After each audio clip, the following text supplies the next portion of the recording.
নমস্কাৰ শ্ৰোতাসকল, চৰকাৰী কৰ্মচাৰী আৰু পেঞ্চনাৰসকলৰ কাৰণে অত্যন্ত ভাল খবৰ যে আপোনালোকে পাবলগীয়া মৰুগীয়া বানচ কেতিয়া লাভ কৰিব সেই সম্বন্ধে এক বিশেষ শেহতীয়া খবৰ আহিছে। হয় চাবিদাৰসকল, যিটো সকলো কৰ্মচাৰী পেঞ্চনাৰসকলে জনাটো অত্যন্ত জৰুৰী।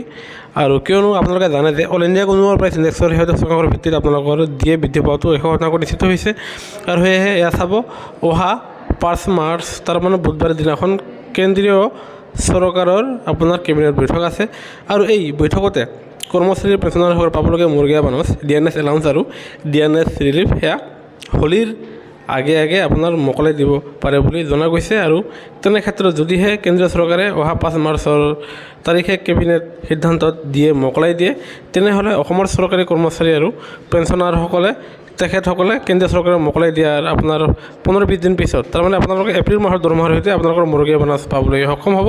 আনহাতে আপোনালোকে জানুৱাৰী, ফেব্ৰুৱাৰী আৰু মাৰ্চ এই 3 মাহৰ আকৌ আপোনালোকে 3টা নতুনকৈ DAৰ কিস্তি পাবলৈ সক্ষম হ'ব, যাৰ ফলত আপোনালোকৰ দৰমহা আৰু পেঞ্চনত ভালেখিনি বৃদ্ধি পাব। সেয়েহে কৰ্মচাৰী পেঞ্চনৰ প্ৰতিটো শেহতীয়া খবৰ আপোনালোকে নিশ্চয় আমাৰ চেনেলটো লাইক এটা দি শ্বেয়াৰ আৰু ছাবস্ক্ৰাইব কৰি নাপাহৰিব।